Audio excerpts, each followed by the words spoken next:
समाकलन इंटीग्रेशंस माध्यमिक शिक्षा बोर्ड की राजस्थान की बुक्स के अंदर चैप्टर नंबर 9 दिया गया है, जो कि काफी नंबर का है। 12 या 13 नंबर का लगभग आता है ये बोर्ड के अंदर। ठीक है, इसी पर आधारित अगले 2-3 चैप्टर और भी हैं इंटीग्रेशन पर। तो इंटीग्रेशन क्या होता है कि किसी भी फलन का अवकलन गुणांक ज्ञात करने की जो विलोम प्रक्रिया है उसको हम समाकलन कहते हैं। किसी फलन का अवकलन गुणांक ज्ञात करने की विलोम प्रक्रिया जो है वो समाकलन कहलाती है। अर्थात समाकलन का अर्थ जो होता है प्रति अवकलज भी कहलाता है। प्रति अवकलज को भी हम समाकलन कहते होते हैं। The reciprocal process of finding differential coefficients of any function called integration. Thus integration is anti derivation also. Integration को एंटी डेरिवेशन भी कहा जाता है। इंटीग्रेशन को हम इस प्रकार के सिंबल से रिप्रेजेंट करते हैं, इस प्रकार के सिंबल से। सिंबल f(x) हमारा फंक्शन है। dx का अर्थ है कि जिसके सापेक्ष किया जा रहा है with respect to x। x के सापेक्ष कर रहे हैं तो dx, v के सापेक्ष करेंगे dv, u के सापेक्ष करेंगे du, और यहाँ पर fx जो है वो इंटीग्रेशन की वैल्यू है कितनी है। इसे हम इंटीग्रेशन का साइन जो होता है इस प्रकार से बनाया जाता है। fx यहाँ फंक्शन है, dx का अर्थ है विद रिस्पेक्ट टू x, जिसके सापेक्ष किया जा रहा है। fx इंटीग्रेशन की वैल्यू है। ठीक है, समाकलन के मानक सूत्र, स्टैंडर्ड फॉर्मूलेज ऑफ इंटीग्रेशंस। समाकलन यानी कि जिसको हम प्रति अवकलज के नाम से भी जानते हैं। समाकलन का मतलब एंटी डेरिवेटिव भी होता है। यहाँ डिफरेंशिएशन यानी अवकलज, डेरिवेटिव जिसको हम बोलते हैं।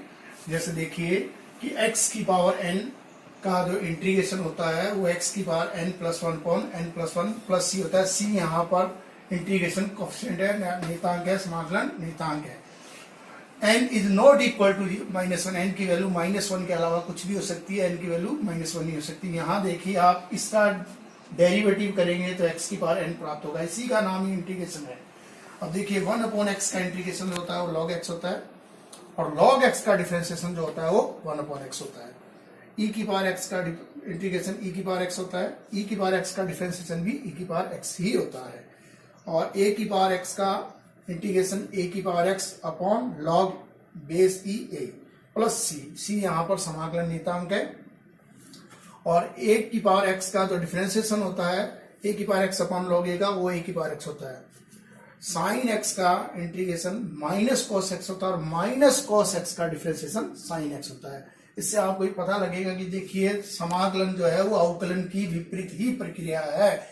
आप देख लीजिए इसके अंदर x की पावर n + 1 अपॉन n + 1 का आप क्या करिए, डिफरेंशिएशन करिए, वापस x की पावर n आ जाएगा। ठीक है, तो समाकलन जो है वो अवकलन की विपरीत प्रक्रिया का ही नाम है। cos x का जो इंटीग्रेशन है वो sin x होता है, sin x + c। c यहाँ पर समाकलन नियतांक है। और sin x का जो डिफरेंशिएशन होता है cos x होता है।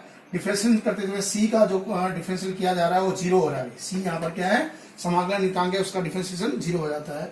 sec स्क्वायर x का इंटीग्रेशन 10x होता है, और 10x का डिफरेंशिएशन sec स्क्वायर x होता है। cosec स्क्वायर x का इंटीग्रेशन -cot x होता है, -cot x का डिफरेंशिएशन जो होता है cosec स्क्वायर x होता है। sec x tan x का इंटीग्रेशन जो होता है वो sec x + c होता है, और sec x का जो डिफरेंशिएशन है वो sec x tan x होता है। इसी प्रकार से cosec x cot x का इंटीग्रेशन जो है -cosec x + c होता है, और -cosec x का इंटीग्रेशन जो डिफरेंशिएशन है वो cosec x cot x होता है। c यहाँ पर क्या है, समाकलन नियतांक है, जिसका डिफरेंशियल करते समय वो 0 हो रहा है, इसलिए समाकलन नियतांक का डिफरेंशिएशन 0 हो रहा है, इसलिए इंटीग्रेशन और समाकलन में देखिए इंटीग्रेशन जो है वो समाकलन अवकलन की विपरीत प्रक्रिया है। एंटी डेरिवेटिव को इंटीग्रेशन कहते होते हैं। 11 नंबर फॉर्मूला है dx अपॉन √1 - x² का जो इंटीग्रेशन है वो sin इनवर्स x + c होता है, और sin इनवर्स x + c का जो डिफरेंशिएशन है 1 अपॉन √1 - x² होता है। इसी प्रकार से -dx अपॉन √1 - x² का integration cos inverse x + c होता है, और cos इनवर्स x + c का जो डिफरेंशिएशन है वो -1 अपॉन √1 - x² होता है।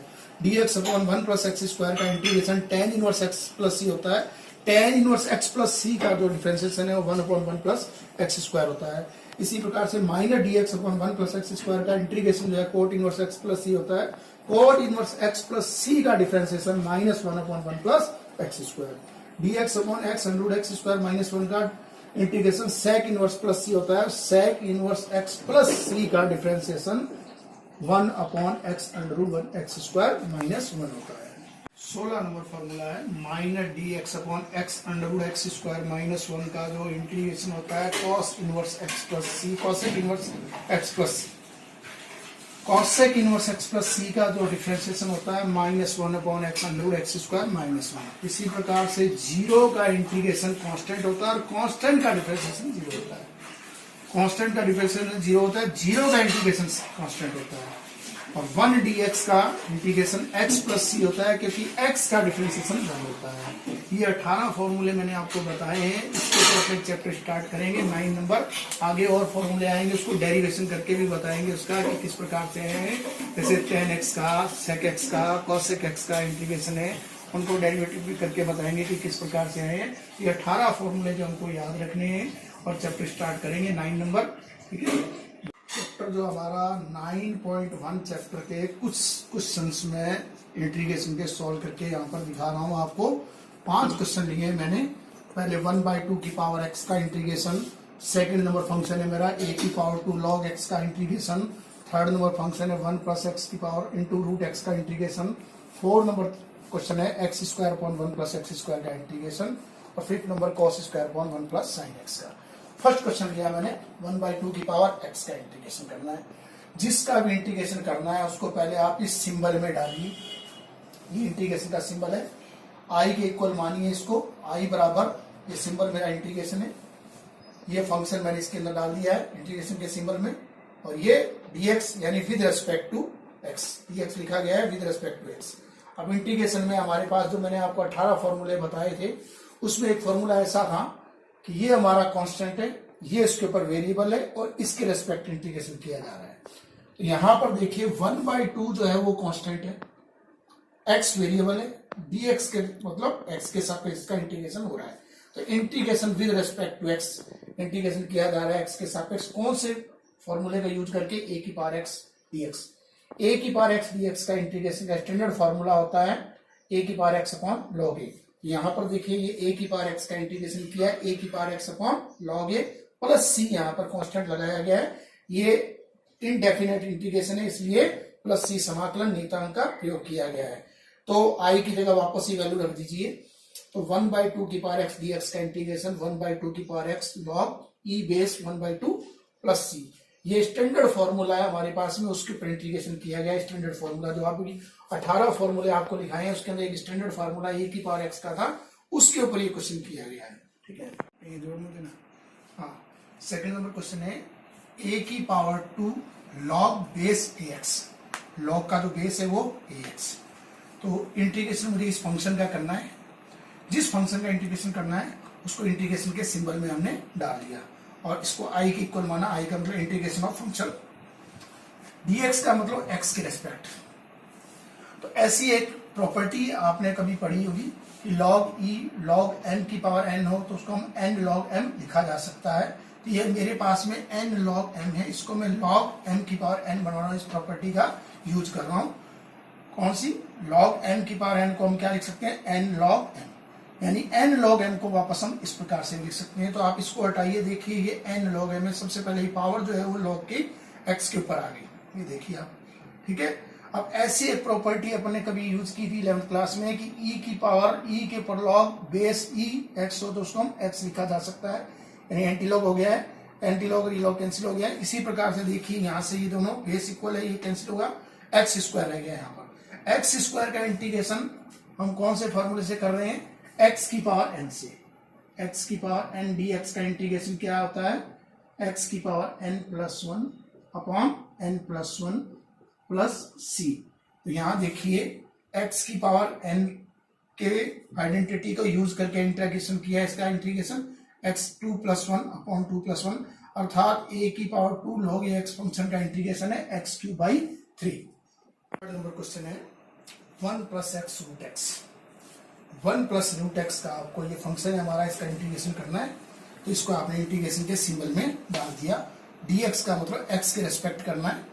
तो सबसे पहले इंटीग्रेशन में आप इसको इंटीग्रेशन के स्टैंडर्ड फार्मूला में लेकर के आओगे। स्टैंडर्ड फार्मूला बनाना है इंटीग्रेशन का, जो आपको 18 फार्मूले बताए गए हैं 18, उसमें इंटीग्रेशन का स्टैंडर्ड फार्मूला बनाना है।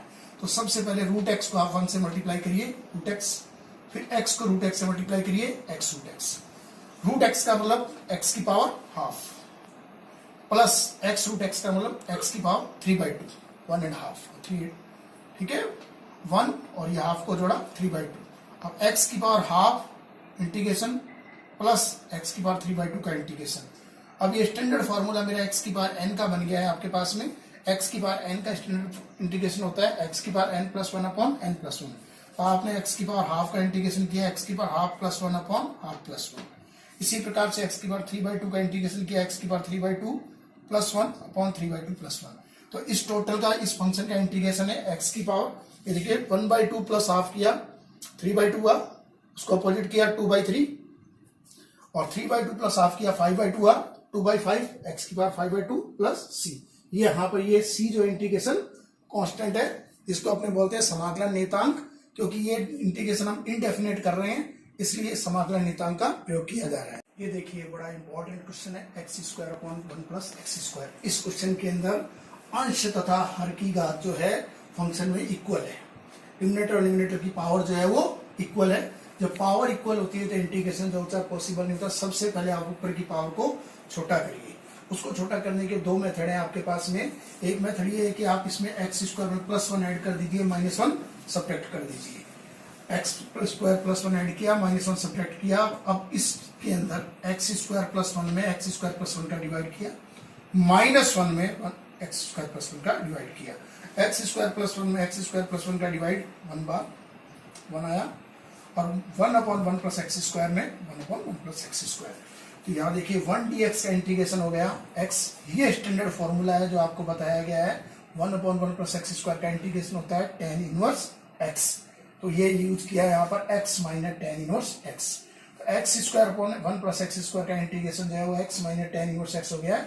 एक मेथड और बताना चाहता हूँ आपको कि पावर को छोटा करना है तो आप x²/1 + x² का डिवाइड कर दीजिए x²। ये देखिए डिवाइड किया मैंने, x² + 1 का x² में डिवाइड किया, डिवाइड हुआ पहले 1 बार, x² + 1 आया, लेस किया, माइनस किया, ये कैंसिल और ये -1।